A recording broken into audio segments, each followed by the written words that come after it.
By pressing play, you've been transported to Escape Velocity, where the random and ridiculous thoughts expressed here do not reflect the views of the store or the employees. There will be no apologies for the things said today by your hosts and their guests. With that being said, enjoy the experience. I know.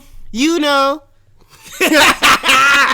I already had to count us in because we were over here being too distracted. And you already know what it is, though. What is it? It's another episode of Yo, where the captions at? And I'm yours truly, Kels for Show, a.k.a. the coolest ex you never had. And with me always is my bro host. You know who it is, Roscoe, a.k.a. the greatest senpai in the world. Shout out to my young ones that I've been training out here. Ooh, all right, Jariah. Xander and Matthew. I know y'all checking it out, so I had to give y'all the first shout out. Oh, you got them inbuilt fans? Sir, we got Generation Z out here fucking with us. Yo, Z for well, I don't know. Wait, hold up. Because in some places, don't worry about it. But regardless, we got young high schoolers out here listening to the potty. Yes, and we gotta let them know they listen to the party, cause why? We the shit. Yes, and also with us, manning the engine, managing all the mechanics, all the technology, all the in-betweens, the zeros and ones for us, is the boy Daniel Rojas. I just hacked into all y'all's Google accounts. How you guys doing? Oh, you nasty. I mean, the worst you gonna find is me with bullshit spam and probably links to porn sites that I keep in my files. Word. From AM to PM with it. Yeah, you don't even know about that, Christina Milian. Google that for all them youngsters out there. That shit was popping back in the early 2000s when that pop 90 sound was still relevant and going on. She had a hit. I don't care what nobody says. A shout out to her for also starring in Bring It On 3. And you know co-starring also Hayden made Panettiere. Diplo so dope? Even though it was that scene when she was covering that oil or that ink. That too, whatever but that shit was. It also still made it to BET Uncut without being overly sexualized. Well, BET Uncut had a lot of videos that wasn't over the top sexualized, like Tip Drill or Disco Inferno. Or what that thing smell like. Boy, but what that thing smell like. I'm trying to kick it tonight. Like, they ain't test me back. Them lyrics Boy, is the reason why I'm we waiting for that need Snapchat BET message. Uncut. Like, yo. I'm like, I ain't sick, so I can smell it all, girl. Anywho, how's everybody doing today? That sounds like you need to wash your dick. If No. What that thing smells No, that's for females, not for males. The name of the song is a dude rapping like, I'm trying Black to Jesus. kick it. Black Jesus, I'm trying to kick it tonight. So baby, tell me what that thing smell like. What it tastes like, what it be like, what it be like, what it really like, what it feel like. And mind you, I got one thing to ask you, Roscoe. Where are those captions at? Where they at? Where Why are we singing like a 70s those song? captions at? I don't know. I forgot to do it in the original intro. So now I ask you again, where those captions at? Where are they? No, we're like our guests. Word. So now that we got all that minutia out the way, guys, whether you're new to the show or old to the show, the first segment is always Yo, what's poppin', where we go over headlines and the latest news in pop culture and geek shit. And here we go.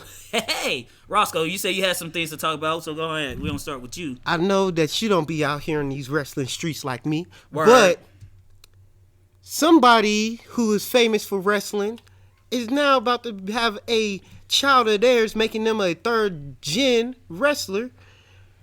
What would that be? That would be Dwayne Rock's daughter, Shayna Johnson, has now got signed to the Performance Center. So he's the Pop the Rock Johnson now? The wrestling Pop the Rock Johnson. Okay. He's always been Pop.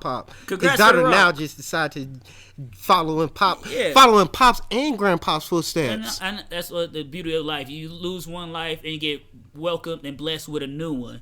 And now they have a new addition to their family, and that's just dope as fuck.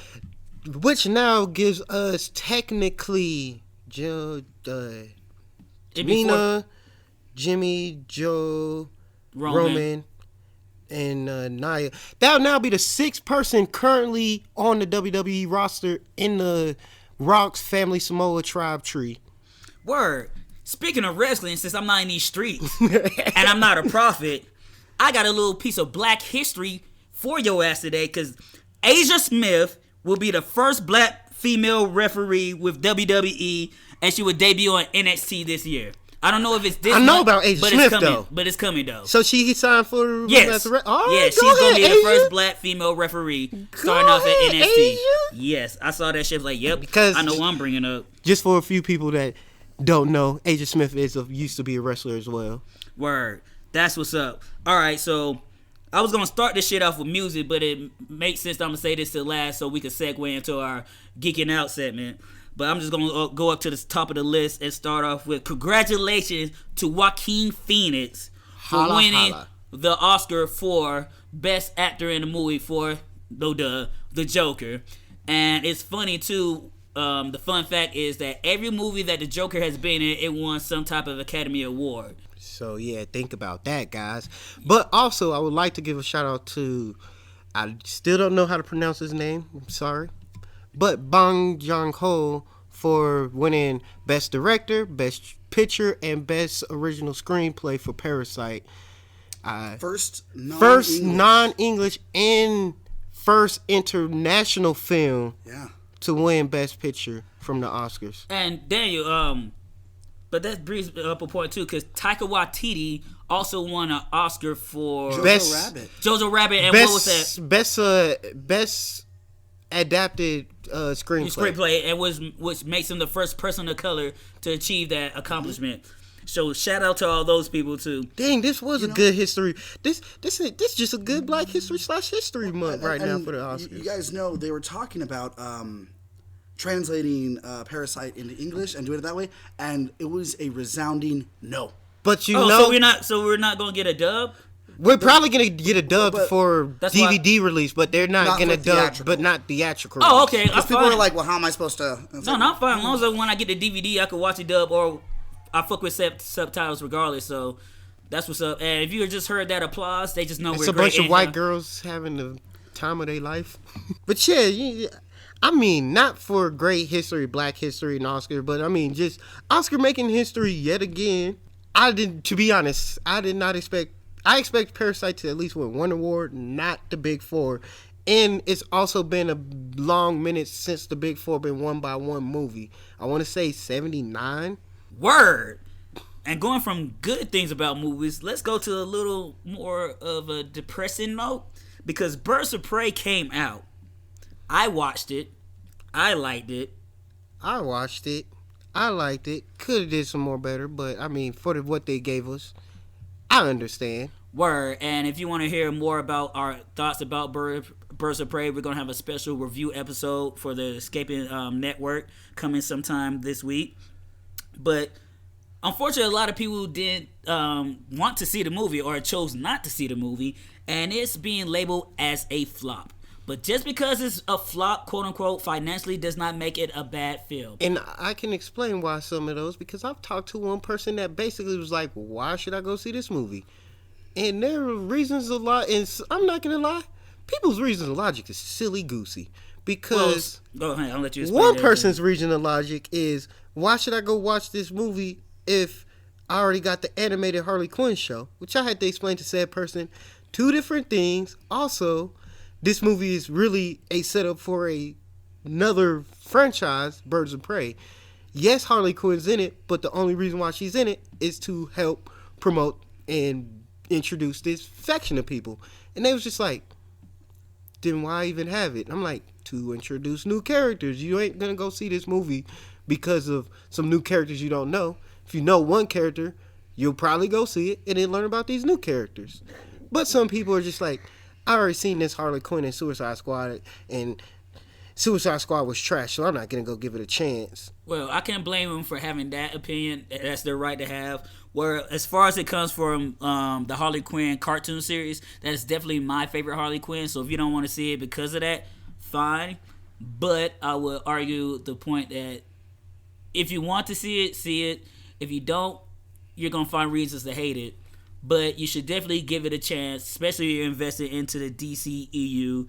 And you get more of the character that you like, which is Harley Quinn. And you get to also see these other characters set up in a way. But the main reason I think it's flop was due to poor marketing. And they tried to They try to portray it as something that it wasn't. They try to make it seem like it was super feminist and very LGBTQ plus friendly, and it's gonna push forward all that agenda, and it doesn't touch the topic at all. Because I'm gonna try to wrap this up because we're gonna do a whole nother episode about it. And my biggest issue when it comes from that angle is with Ewan McGregor, who came out and said that Black Mass was gonna be a gay character, this and the third, and he wasn't. It was alluded if you play into like homosexual stereotypes, but it never was straight out said and really made a poignant point that he was who you said he was going to be in the film. So it's like that was disingenuous. Is that kind of like how in Disney's Beauty and the Beast, they had Gaston's friend LeFou, and they were like, "Oh, he's the first gay character in Disney." See, I didn't watch but the he movie. wasn't. I mean, he may have been, but it was like just kind of those same stereotypes. I heard about that live action, and it threw an award, and then people went and watched it. It was like, yeah, so it's up to interpretations of that nigga. Yo, gay. so did he come out here and kiss a dude or say that? No, he danced with a dude. See, that's the thing too. Right? I didn't watch the dude, movie, so I that's- assume he was. No. That's what I'm saying too. I don't like that. Yeah, like, if it's you're gonna do it. Don't like, be don't pussyfoot around. don't leave the door open and just have us speculate, because low key, they said that he was supposed to be, Ewan McGregor's character was supposed to be gay, but when watching it, you're just like, this nigga loves the Black Canary. Exactly, low key. How could he be gay? Exactly, and another thing too is kind of like in Rise of Skywalker when they had the lesbian kiss in the background. Like, see, we put lesbians in. They were like, as background characters, but the same thing. This is a movie about aliens fucking in space too. So it really doesn't matter if two women are making out in a movie when these aliens are having interspecies relationships with everybody. And Donald Glover is fucking a robot. Exactly. So yeah, Birds of Prey. You want to hear more about that? It's gonna be on the network. So coming to the Disney Plus app, February 28th is Future right Avengers. Yeah, Future Avengers. An anime that debuted in Japan a couple of years ago. They finally dubbing that now for the Disney Plus service, as I just said. I'm looking forward to that shit because I totally forgot that shit existed. Bro, I forgot about it too. Like, I've been so just... If ever I want to watch Marvel anime, I just go watch the anime Blade movie. Exactly. Which was decent too. The best one was the X-Men anime. The Wolverine to me, I think. I can't... I don't know. I could argue against I think that. I like the Wolverine because after I watch the Wolverine, I go straight to the X-Men. Exactly. And what was cool about all those Marvel animes, they all existed in the same universe. So everybody got the crossover. Yes, which was mad so crossovers. So look out for that, especially if you're an anime fan and an Avengers fan, Marvel fan in general. And speaking of Marvel shit, Sam Raimi, the director of the original Spider-Man series, is in talks to be the new director of Doctor Strange 2. Don't you bullshit me. No, that's like factual. They are talking to him right now. It's not official because even after that was already brought up, now rumors are circling that Tobey Maguire has a role in the movie, which is all a rumor, which will further set up the possibility of us getting that Sony live action quote unquote Spider-Verse movie, and that would be the perfect way to tie it all together if Sam Raimi decides to bring him in for any capacity, because I don't expect him to be in it as a star, but even just one scene of give me him flying around, or at least him pretending to go open up his shirt and while running down the street, and I'll take it. I'll take it too. I just realized Tobey Maguire ran down the street Superman style, and we did not incorporate the two at all. No, I did. I just realized that wasn't the first thing that popped in my head. I was like, oh, this nigga about to get in. That's the first thing. Like back in the day in Spider-Man 1, he was like up in the way with Shazam. I'm like, oh, there's already DC references in a Marvel film. Did you hear who they have in talks for rewriting the script? No. One of the writers from Rick and Morty. Yes. Oh shit, which one? I don't know, but it makes sense because Rick and Morty is always focusing on alternate timelines and realities. Too, those two wrote two great shows before they came together to even write one, Rick and Morty. Yes. And sticking on Marvel, there was a book that came out last week that I've been looking forward to for a long time, and that was the Fantastic Four X-Men crossover book, which focuses on Franklin Richards and his dwindling powers, and the fact that he doesn't understand what's going on with his body like most teenagers do, and that his father, Reed Richards, the smartest man on earth, can't figure out a way to fix his problem. And also at the same time, the mutants have their own nation on Krakoa where almost 99%, I want to say, of all mutants live. So they want to go and recruit Franklin Richard, the most powerful mutant on the planet, into their ranks. He creates universes. Like it's nothing. Like I create these words out of my mouth. Franklin Richards creates worlds. Yeah. Upon worlds. I'm gonna be honest, one of the greatest scenes I think I've ever seen was when Franklin Richards was playing with his toys, and unbeknownst to him, was just creating universes all through his imagination. And that's back in the day, and then Reed came in and put psychic blocks in his brain, preventing him to access the full capabilities of his powers. And then Franklin finds this out, like we all do eventually when we find out our parents been fucking Carrie with us. style. Exactly, like. What if that's what's stunting him? Exactly, it was the shit he did way back. So now Franklin already know that his dad done this before. You fast forward, because Kitty Pryde and Franklin has a relationship. So Xavier and Magneto basically was trying to use that relationship to help sway Franklin and come into Krakoa.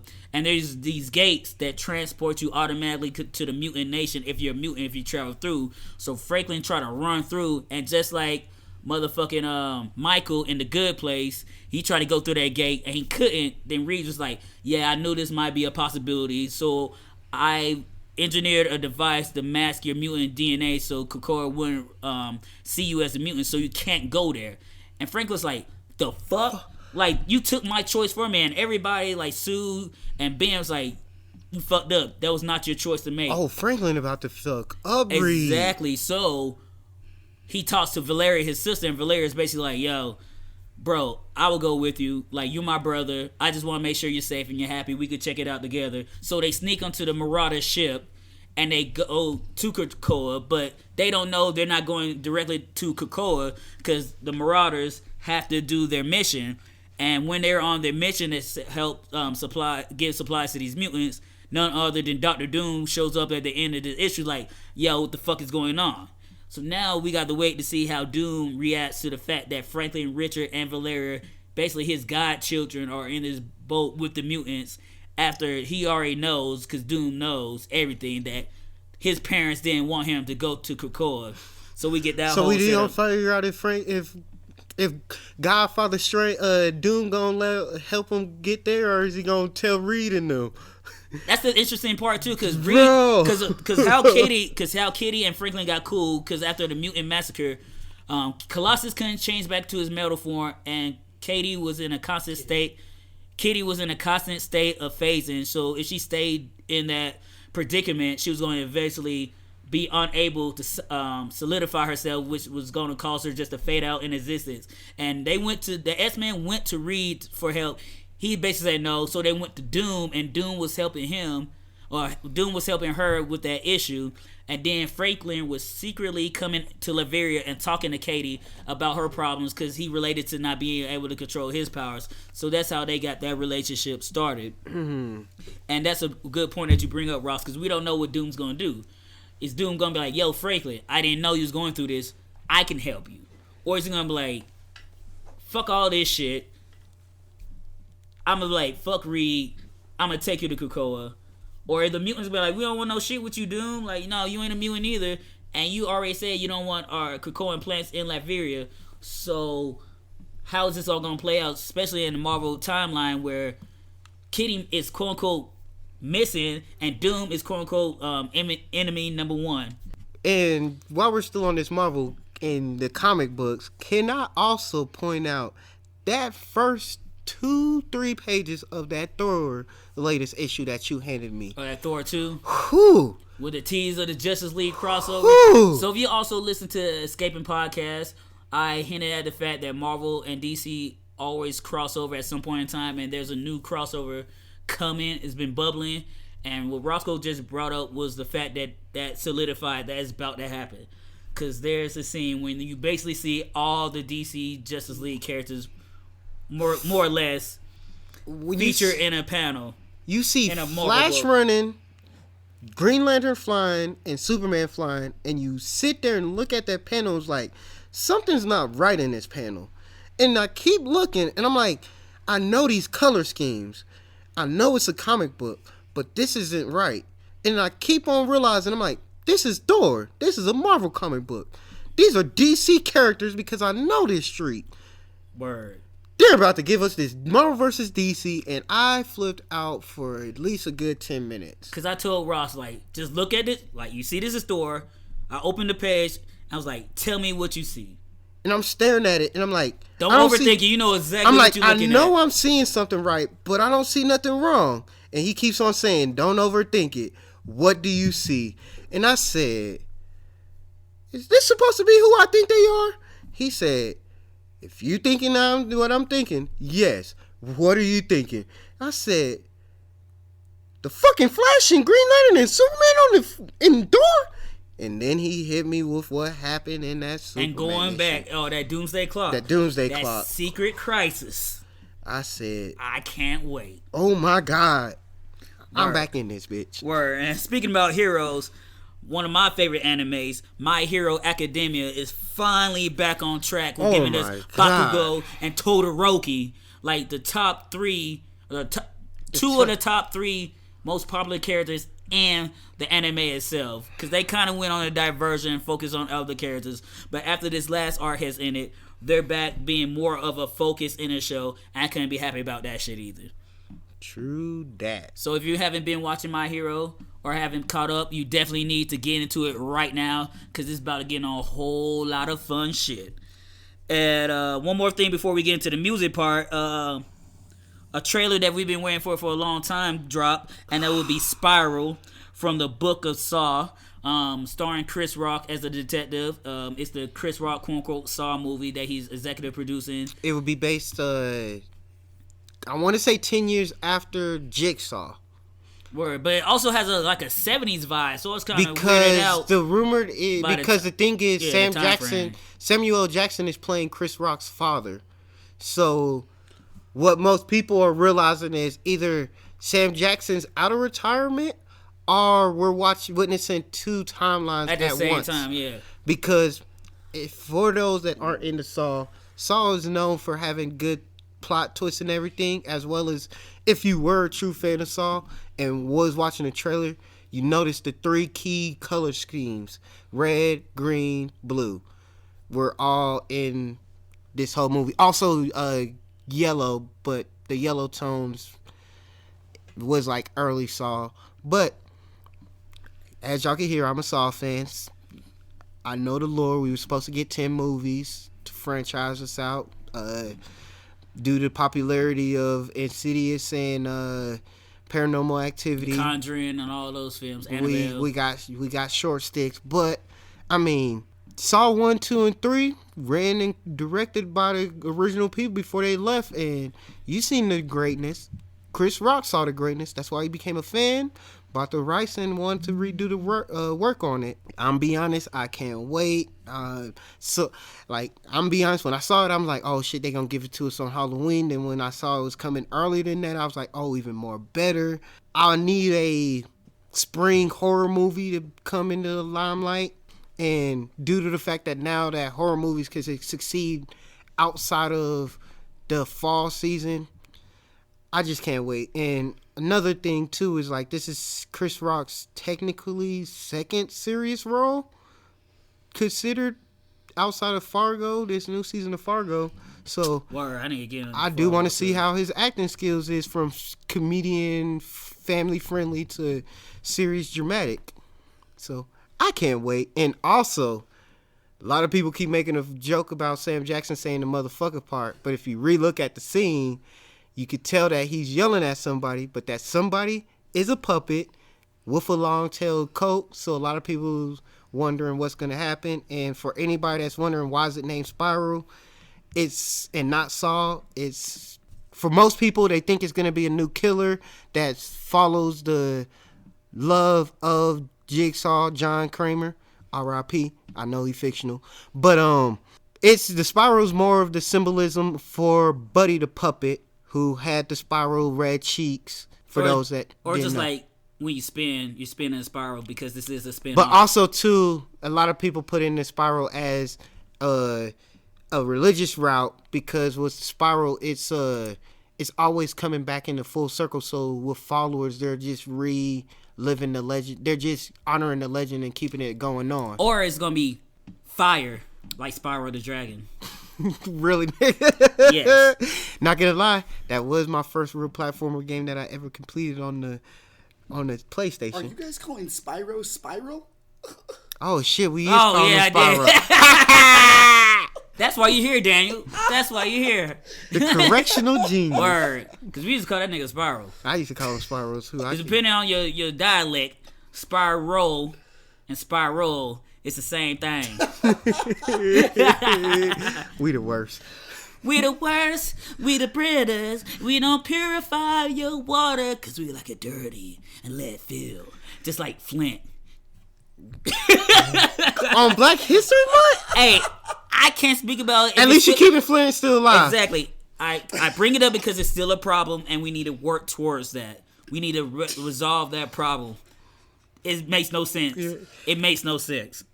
But let's go straight to music. Yeah, let's go to music. So first off, I'm just gonna blow through a lot of these singles because there's a lot of music that came out. So much music, but I'm so glad. But unlike me, I wasn't listening to new music. I got myself stuck on a good old album called Goodbye and Good Riddance by Juice WRLD. R.I.P. I just couldn't help myself but to keep listening to that album and hide from the Spider-Man soundtrack.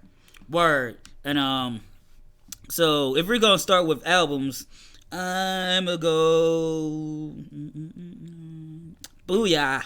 Alright, speaking of albums, the Birds of Prey soundtrack came out. Oh, that soundtrack is nice. And It Rise is very cohesive with the film. It's just like, I can't say just like, but it's in the same veins of the Black Panther soundtrack and the Into the Spider-Verse soundtrack, where all the songs you mostly hear in the movie, and it also gives you the feel and the vibe of the film. So it goes hand in hand. I'm not gonna lie. When I heard Boss Bitch, which was the first song and the lead song by Doja Cat, and if you listen to our first playlist of the podcast, that single is on that one. And I'm gonna be honest, hearing that in the movie did something to me that made me even more hyped to just be like, all right, yeah, let's get this movie cracking. And that's like 20 minutes into the movie. Exactly. So definitely check out the soundtrack, and some of those songs are featured on this month's podcast playlist, which is YWDCA 2. Yes. So just realize, guys, we will have 12 playlists because we will be doing a playlist every month. So don't be alarmed. Don't get mad. Don't get stressed. We're just losers doing what we like to do. Exactly. Leon Bridges has a collab album come out this month called Texas Sun. It's like a 6-song EP. Okay. That was real chill. Hayley Williams debuted her first EP. I don't know if it's a technical album. It's called Petals for Armor 1. So part 2 should be coming soon. And like I mentioned, there were songs on the last playlist that we mentioned that are also found on here. There should be one on this month's playlist as well. So check that out if you're a fan of hers and Paramore. It has a little different sound than what I was expecting from her. But then again, you can always evolve. You always could try something new. Life is always an experiment. So. Music is art, and art is nothing more but an expression, and you express yourself any way you want. Yep. And 2 Chainz dropped their album with his crew, True, TRU, called No Face, No Case. And if you missing the swag rap of 2 Chainz and want to hear him do that with some up-and-coming younger artists, definitely check out that album. It definitely doesn't go in the traditional sense of the way he normally makes albums. I thought it's going to be a lot of swaggy rap, but you get a little bit of that, but then you also get some more low-key mellow tracks, and you get a little island sound into that as well. No Dope Boy music? Oh, there's a little bit, but not as much. Quavo's on 2 tracks, and Quavo does his thing. So, I would like to say, while you just said Quavo's name, shout out to Quavo and Justin Bieber for donating that money for women's trying to better their lives, homeless women's foundations. They just dropped a single to get that. I don't know if it's today or whatever, but their single that they have with a music video, they donated the $200,000 to a non-charitable foundation. Oh, that's what's up. Yeah. Oh, that's what's up. Khalid has a new single out with Disclosure. You mean Khalid? Khalid. Khaled? Khalid. No, Khalid. Khalid. No, not DJ Khaled. The black He know who he's talking about. I love the fact that we dumb and bro. That Khalid. I love the fact that we still that's still an ongoing joke, even though everybody know which Khalid we talking about. So Khalid has a new song featuring Disclosure called "Know Your Worth." That's cool. Her H.E.R. has a track out called "Comfortable," and it definitely makes you feel comfortable, especially if you laying with a significant other or Her somebody just else dropped that you great love. music. Yeah, she does. Her Janae Aiko, and a lot of them. Sabrina Cabello, Sabrina, Demi, Snow, Gomez. Nah, I wouldn't put them in the same realm, but I know what you're going with. I'm just saying that they make low vibe chicks. Yeah, they make the music that you just listen to and then just forget that you've been listening to them for 45 minutes. Exactly. So definitely check out that. A Boogie with a Hoodie has a new single out called "King of My City." I actually. Oh, you listened to that? That was from last week. I know, but this week is a new week. I know, but yeah, I listened to that one from last week. Yeah, that shit rides. If you're a fan of A Boogie with a Hoodie, you gonna like that. Jadakiss, Rick Ross, and Imani has a track called "Kisses to the Sky," which is now I gotta baller. go listen to because I didn't know Kiss had a and new guess where you can find that out on the playlist.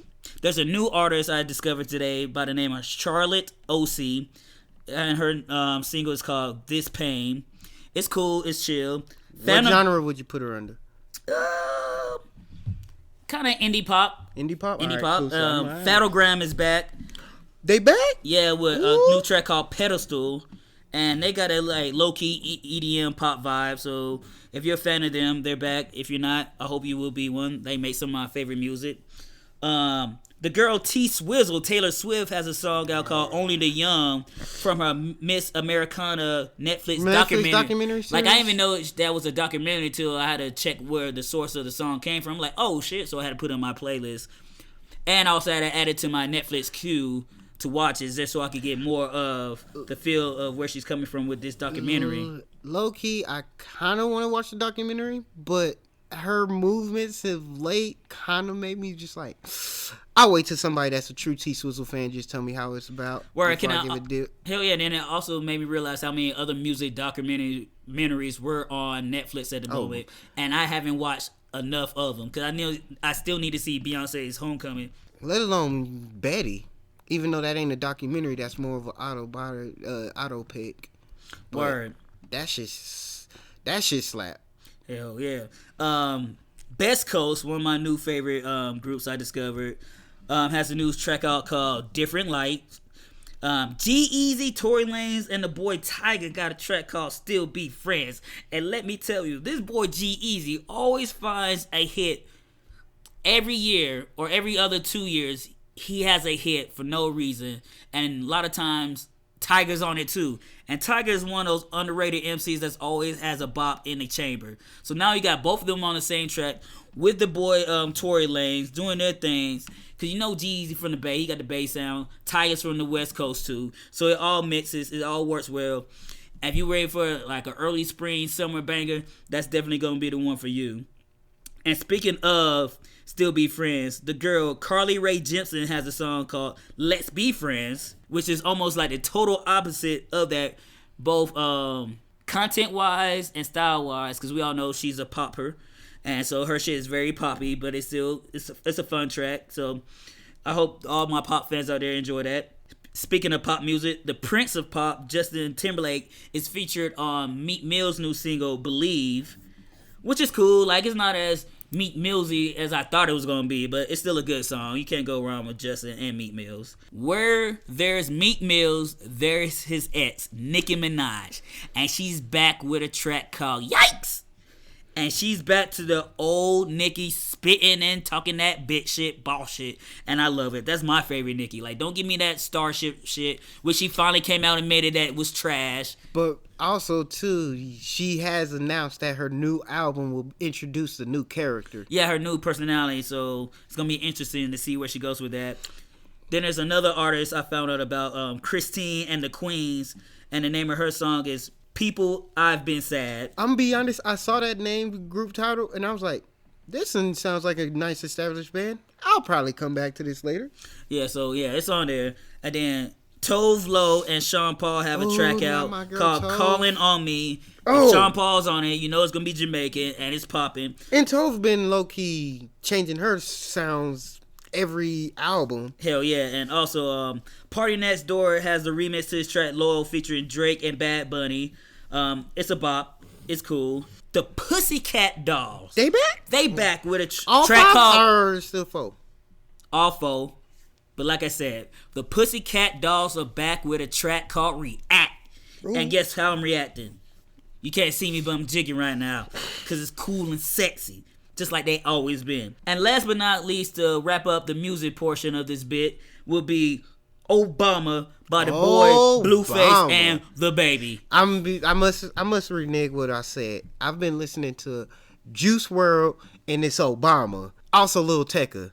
Ransom with Juice WRLD. But this Obama though, I don't know what it is. It shouldn't make sense. It shouldn't work. But it worked. It worked. And I'm gonna be honest. I think Blueface might be a little bit better than Sick the Shocker because I did not hear it offbeat bar, but I might been them shits were all offbeat. I might just been too much into that beat, and by the time you get to the chorus, you ain't offbeat. So I don't know. I gotta re-listen it to some more without listening to the beat. Word, yeah, because Blueface is a little more cutthroat and he's a little more swaggy than Silk the Shocker. Because we weren't ready to give Silk the Shocker the credit for just being a rapper. We just knew he was. We just knew he was a pretty boy that was the brother of Master P who made music. And Blueface is just ratchet with his, and he doesn't give a fuck. Silk was trying to give a fuck. Blueface doesn't give a fuck because he would literally say, "I don't give a fuck about you or the beat, so I'm gonna be off the beat." Hey. And there will definitely be a link to this in the bio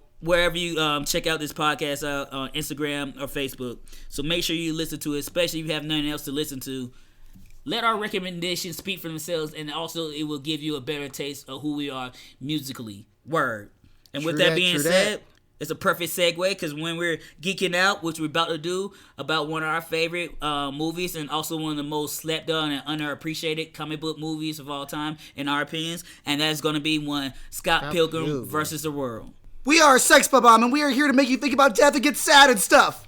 Woo! Why don't you pick me up in your garbage truck? Yes, we are geeking about Scott Pilgrim versus the World. It's a comic book movie based on, guess what, guys?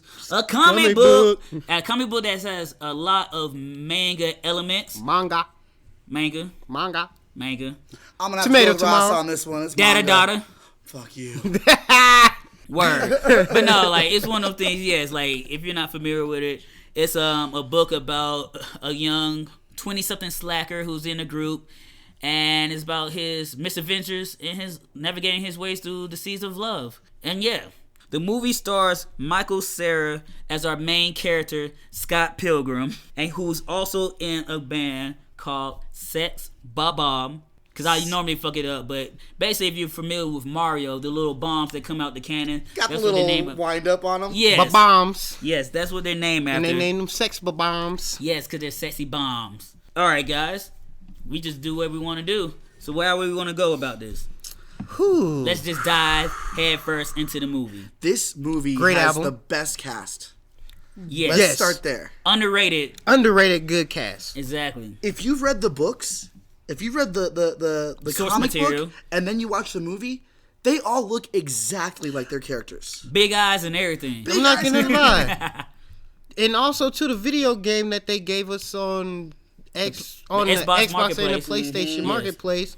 That shit was fun. Followed the comic book versions of them, but was told via the movie versions of them. Which is a great blend. Which is so great because you get the movie story version of in the game, but it's their comic book versions of their characters, and it's such a great side scroll.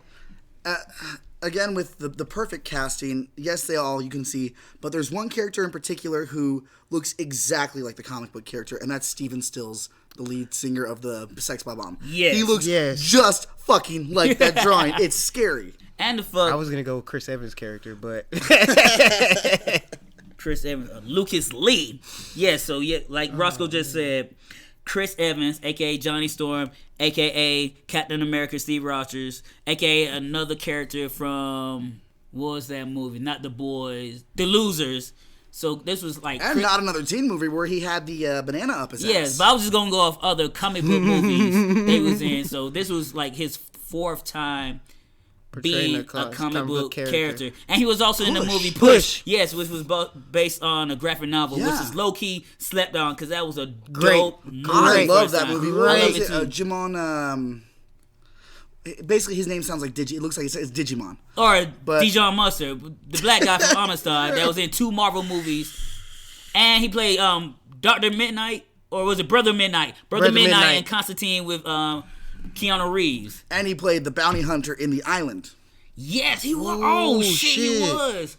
Island, one of Michael Bay's most slept on movies too, but probably his smartest film as well. It went over people's head too much because I didn't realize. We weren't ready for as it a kid. Yeah, and now I love it. Yeah, I didn't understand it as like when I first watched it. Then I rewatched it. And I'm like, and that nigga played the Wizard Shazam and Shazam. Yes, and he was in Aquaman 2 as one of the fisherman people. Yeah. All right, so. Oh my gosh. Chris Evans plays one of Ramona Flowers' ex-boyfriend, who was a action movie. Exes, remember. But Seven Deadly Exes. No, but he's still her ex-boyfriend. True. I didn't say both she are only, factual statements. Yeah, so he does play one of her ex-boyfriends. And Ramona Flowers is the girl of Scott's desires. And the main plot of the movie is he has to defeat her 7 evil exes to win her heart and to get with her. And that's one of her exes. And the scene in the movie was hilarious. He has all these stunt doubles, so he has to basically fight all these clones of the same character. Did y'all ever play Super Smash on 64? Yes. Do you remember when you had to fight all those different Pikachus? Yes. That's what that moment makes me think of when like they all the extras line up behind them. I'm like, this is that level where you got to beat all the different colored Pikachus. Exactly, man. And it's a fun scene. Chris Evans is a national treasure. Oh, so much. I love him in everything he does, but I haven't seen everything. Ex? Huh? Who's your favorite ex of Ramona's? I'm gonna have to go with her girlfriend just because her girlfriend, when she first ran into Scott, it was just like, you don't hit a girl? And he's like, I ain't mean to. You just followed me. And she had the Nightcrawler ability. And then she said, I'll be back to fight you. And then when she came back to fight him, he's like, I'm not gonna hit a girl. Only for Ramona to use his body to hit her. Can we do this another time? Fight scene. Oh, I'm sorry, honey, but I just cashed my last rain check. Yeah. What's that from? My brain. Oh, then he hit her spot. But that does just hit her below her knee. That's her spot. Oh, but that brings up one of my favorite lines of the movie too. It's like, yo, we were together. Like, what do you mean? Like the L word? Like lesbians? Like no. My favorite is it's either got to be Brandon Routh in the bass battle or the Katayanagi twins, because that is my low-key favorite fight. See, I didn't want to say Brandon Routh just because he hit a bitch. I didn't want to condone that. He punched the highlights out of her hair. That's like this. All right, that might be the best line. No, that is the best movie. That's the best line of the movie. Because he did. He literally punched the highlights out of her hair. Like, the blue, like, yo. It just flies. No, I think Brandon Routh might be my favorite ex. Then it'd be Lucas Lee. Because Brandon Routh, a.k.a. Superman from the Superman Returns movie, and also Ray Palmer, the Atom from Legends of Tomorrow and the Arrowverse. And also Superman from Kingdom Come universe. I might and the also Crisis have to of add Infinite that Earth too on crossover there, event. because just the fact that he drunk the regular milk and the vegan police came out of nowhere and said, "This is your third strike." He's like, "No, Gelato's not vegan? Gelato's not vegan. Milk and eggs, it's bitch. milk and eggs, bitch." And the fact that one of those vegan police was Thomas James, who also was another Punisher before the boy Shane from The Walking Dead portrayed him on the Netflix series. So we have also the fact that they high five after he dies and they leave is one of my favorite scenes in that movie. And it's so low key, it's behind the scene, like it's not even front and center. You just gotta be paying attention to, like, you hear the echo, like, yeah. In slow motion too. Can I also point out that after every death, either Scott or somebody was picking up the coins because they were broke. Exactly. And I love I never caught on the point of the fact they were doing it because they're broke. I was just like, oh, there's coins, you pick them up automatically. When he first beat the pirate dude, he said, "Oh, I can use this coin for bus money." I was literally about to say it too, like, and he uses it for bus money. Like, it makes sense. But the hyper realistic effect and the way they just stick to it being a superhero comic book world is like proto Deadpool. Like they weren't breaking the fourth wall, but at the same time it wasn't reality. It was their reality and not ours. But they was okay with it because this is how they. You just kind of got to accept everything that happens. Exactly. And Ramona Flowers was played by Mary Elizabeth Winstead, one of my favorite actresses, who also has played a Huntress in the new Birds of Prey movie as well. That we just got done talking about. Abraham Lincoln's wife in Abraham Lincoln Vampire Hunter. Slayer. Is it Hunt? It's Hunter. I'm so used to saying Slayer, but yes. Abraham Lincoln Vampire Hunter is low-key one of the best bad movies of the last 20 years. Oh, it's not good, but it is good. Good, yeah. Better than Jennifer's Body? No, that's why it's not my favorite, but it's on my like top 3. It's right up there with Spring Breakers. And Guy Ritchie's fucking King Arthur. So Scott Pilgrim is going on these misadventures in his life, trying to find the new love, trying to find a girl to be his own. And he starts dating a slightly younger woman by the name of Nice Chow. He's Canadian, so it might be the Drake effect. So he didn't know no better. But he did know better. Because Scott was easily 23 years? He's 22 or He's like 22, 23. And Knives is like 17? Yeah, 17, 16. She's like junior. She's a child. And it's one of those things like legally, it's okay, lawfully, but just being a 20-year-old and you're in a band with other people you went to school with that you could all go on dates with to bars, but then your girl has to be on by the time the street lights cut on. There's also something weird to be said about being a little mentally stunted that you have to date someone still in high school. And also just to point out the fact that everybody was weirded out that he was dating Nas, but when young Neil started dating her, it seemed exceptionally cool. But low-key, young Neil. Graduated like maybe 2-3 years after they did. Exactly. So he's closer to her age. Yeah, he's like a young fresh like 20. He's also like fresh a little 19, bit, 20. You could argue young Neil is also emotionally stunted. Yes. Oh, he is truly. He's young Neil. So instead of Scott, who knows better, you got young Neil who's like kind of off. And the thing that Scott does know better, but he's so hurt from his previous breakup. She who must not be named. That he has went and rebound with somebody that's no longer close to his age and could see him as something great. So he want to be the dominant one in a relationship that have the most power and the most influence. So like, no way you're going to break up with me. Exactly. If anything, I'm breaking up with you because I'm in a band. I'm older. I'm cooler. I put out Hotline Bling. Oh, wait. Sorry. Holy shit! I just got it. Is she gonna freak out? No, she's totally gonna freak out. And guess what Nas does when she comes to watch them practice? She totally freaks out. And a lot of the movie is also based on the music and the Battle of the Band events that come up because it's basically a video game. You got to level up each time to get to the final boss. I think they call her freak out the Millie Bobby Brown effect. Maybe. And then the thing too, you can tell Scott doesn't give a fuck and he's messy because he brings up the fact that he dated Kim, the drummer in the band, back in high school, and he's like, "No, Kim's totally over what we had." And he just passed up Kim, and she's like, deadpan, like, "Nah, fuck you, Scott. You still a piece of shit." If you read the comics, there's so much story there about like them being together when they were younger. See, I definitely need to read the comic. So the comics extended on their relationship more than what you got, because the way that the movie made it sound like I want to say they dated for a year, right? She said, and then he just flat out said, "No, don't want this," which made another great point is him and Ramona have the same breakup issues. They just get over somebody, move on to the next, expecting that person's cool with them because they're civil, not noticing. Scott did get broken up with because by envy. Yeah. Yes. Exactly, and he has issues. A lot of his trauma stem for her, even when it comes to a simple thing as his hair. Ramona slightly mentions something to his hair. He immediately covers up and thinks, "I need a haircut." What do you say? What do you think about that? Because he was so scorned by the one that shall not be named when she mentioned that he had a bad haircut that he could never get over that because he think that led to the breakup. And did they even clarify how long they were dating? Who? Scott and Veronica. Oh, you mean Envy? Envy, my fault. Envy, who was played by Brie Larson, who we all know is now Captain Marvel. In the comic books, they actually they were really good together at the beginning. But as she got popular, as her music took off, and whatnot, she started seeing him as nah.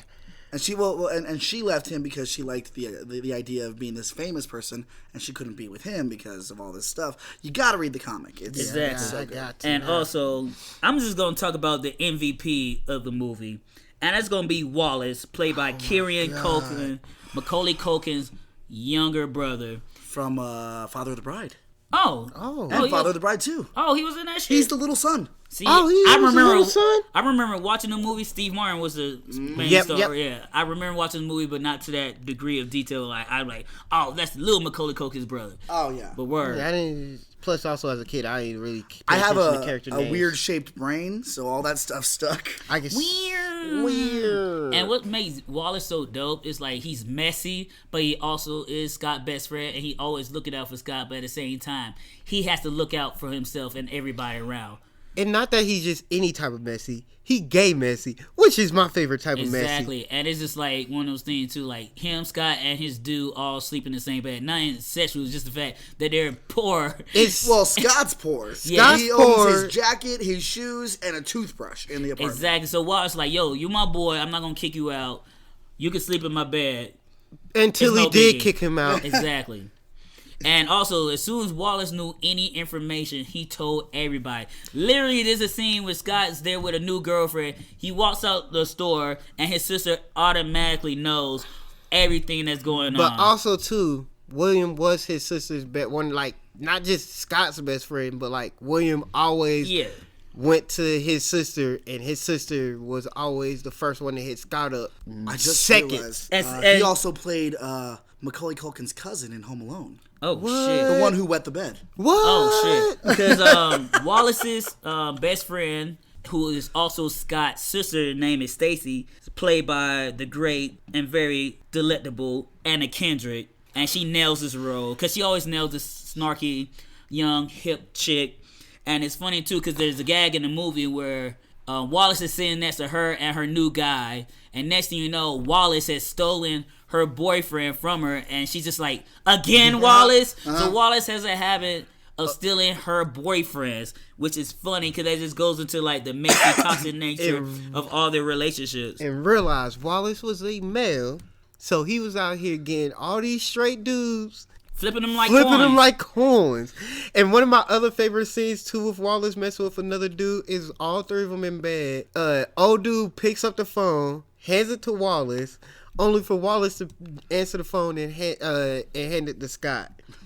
And all three, and then after Scott has on the phone, ends up having a heart-to-heart with this dude he just met and Wallace, and they giving them all this advice. And there's literally a part of the movie, I want to say when him and Nines broke up or when him and Ramona were official, that Wallace heard it, but Wallace is absolutely asleep, but somehow called Scott's sister and told him these details. And Scott's like, how the fuck did you do that? You're asleep.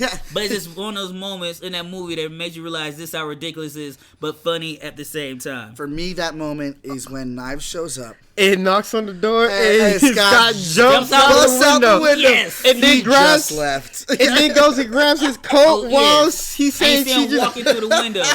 It's that detail. You see him jump through the window, and then you see him walk past Nas right when Wallace is like, he just left. So great. It's that attention to detail that makes me love that movie because it gives it so much rewatchability. And another great moment too that makes me laugh with Nas and Scott is Scott giving her a tour of his old life, only for him to be like, "This is the house I grew up in." And then you just turn around the corner, a whole 180 just to walk into Wallace's house because he lives across the street from where he grew up at. Kind of like in Dare Me too, like. Yes. Oh my God. Word. Well, we're gonna wrap up this segment because we were kind of a little longer previously because there was a lot of things that were popping. And it was a popping week. Yes, it was. It was a popping week. So, long story short, if you guys have not seen Scott Pilgrim, you need to watch it, especially if you're a fan of comic book movies, surrealism, and music. And just want a good laugh. And guess what? Now we about to tell you what you need to check out. So, I'm going to start with Daniel. What would you recommend to people to check out if they're fans of Scott Pilgrim versus the World? You got to watch Man Seeking Women on FX. It's over. I think it's only about... Three seasons? I want to say it's 3 seasons. And it's one of those worlds where I'm right out the gate. You need to accept everything that's happening. Oh, it's with fuck, I can't think. Josh Burchell. The skinny dude from He voiced Hiccup in How to Train Your Dragon. He was also Seth Rogen's friend in The End of the World. That's the movie. The End of the World. Yes, him. The he was guy. He's been in a lot of Nick movies. and Nora Infinite Playlist. He plays Nora's douchey boyfriend That's or right. ex-boyfriend. Yes. The music guy. In the store. And that's one thing him. too. Like, I always seen him playing these loser type roles. But this was a very different role for him. He was like the asshole, and he was in that one movie when he was trying to get the hot girl. I think Alice Eve was her name. Out of Your League. I think. Out of Your League, yes. And he was was like the he TSA was agent. Oh shit! I'm not gonna lie. Out of My League was one of my You gotta favorite watch movies Man Seeking back Woman. then. The first season is very much like, okay, here's this guy trying his hand at luck. Second season is so much better, and then you get to the third season, and it's perfect. It's everything the show should be, and it ends perfectly, and I fucking love it, and you have to watch it. Word. What about you, Ross? What would you recommend? I would like to recommend the TV. Well, it was a web series that Netflix ended up picking up. It's called Video Game High School. It's basically about a kid who gets offered to a high school that does video games, but not just like you're creating video games or anything. You're actually like playing them. You're living them. And yeah, like you're living them. So it's more of like a prep school for gamers. But the thing is, the games were real life, more serious. And instead of you being like football jocks and all that, it's just the whole games jump off. It sounds weird, sounds odd, but it worked. And if that doesn't taste your fancy, I would say The Guild by Felicia Day, which is nothing more. It's a classic. Super classic. Modern day. It's nothing more but a girl who is a hermit but loves playing the MMO, and it's about a bond between her and her guild, and it just gets even more better because season 2, she stops being a hermit, actually meets the people from her guild, and they actually live just hilarious life. And her character growing from being a socially awkward person to being a successional person in the world. Her and her guild, actually. It's quite hilarious. And what about you, Kels? Word. So the movie you guys should check out if you like Scott Pilgrim. It's not as hyper realistic as Scott, but it definitely hints upon the themes of geekdom, love, and music. And that's going to be a movie called Dope. Oh my God.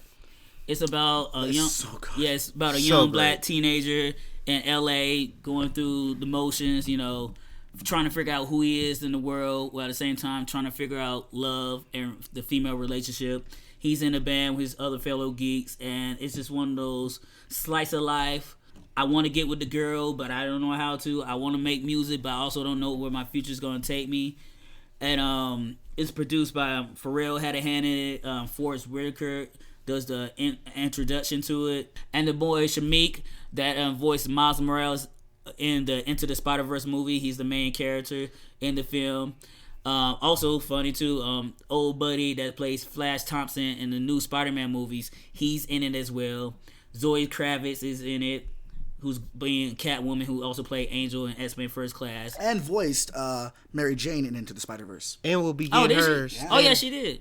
And we'll be getting her standalone, her first main character role TV show. And High Fidelity on Hulu. It should be out Valentine's Day. But actually today, while you're listening to it. If you're listening on debut day, you should check out her series because it's definitely on my Hulu watch list. And yes, if you haven't seen Dope, check it out. It's good shit. And so that's going to bring us to the end of this week's episode of Yo, Where the Captions At? I want to thank everybody out there for listening, everybody that shares and like this. Make sure you keep doing that on Facebook, Instagram, follow the Snapchat, tell your friends, tell your family, tell whoever will listen to you that you listen to this podcast. And if you also listen to this podcast, make sure you check out the Escaping Podcast, the numero uno podcast in the Colorado Springs. For all things geek and nerdy. What he said. And anything you want to say before we get out here, Daniel? Man, I love editing your guys' show, and I love being able to help in the way I do. You guys are really killing it, and I'm really happy to be here. Thank you for that. And also, if you guys produce music, make music, know anybody that is a musician and would like to have their music put out to the masses, inform them to get in contact with us on all those sites I told you about. or you just could get us at escaping.podcast@gmail.com. We're always looking for new local artists to put on and to spread their music and also to spread what we do here. And that's being geeky and nerdy and random and awesome. And just because you may do some type of genre, don't expect it to just be like, oh, they might not listen to it. You'll be surprised at what we're listening to. I'm going to be honest. An Escaping podcast will play damn near anything. I just got done listening to the new Ali and AJ single. Not the old Ali and AJ I fuck with, but it's techno-ish. And I do like a little bit of robot bop. Is that the one I told you about? No, this one just dropped literally that I seen today. Let me tell you what. Because they had a single that came out. Attack of Pain. Panic. They had a single that came out last month. Nope. Attack of Panic. That's just today. I just looked when I opened up my Spotify. Word. Them and Eric Sheeran's Travis Scott song got an MK remix. Ed Sheeran? Yeah, I'm not sure this is something different. Ain't Richard Sherman. I But sure word. did say that. All right, guys. So that's gonna bring this episode to a wrap. And I would also like to thank everybody for the birthday wishes. Y'all are the awesomest. And have a great Valentine's Day. Hope all the love is spread out for y'all. Happy Valentine's Day, bitches. And you know what it be like. So, see you later. Remember, be one or be nothing, guys. Be kind and show love to those that you want to show love to. And show love to all just cuz. The world loves you and the universe is right here for you. Take care.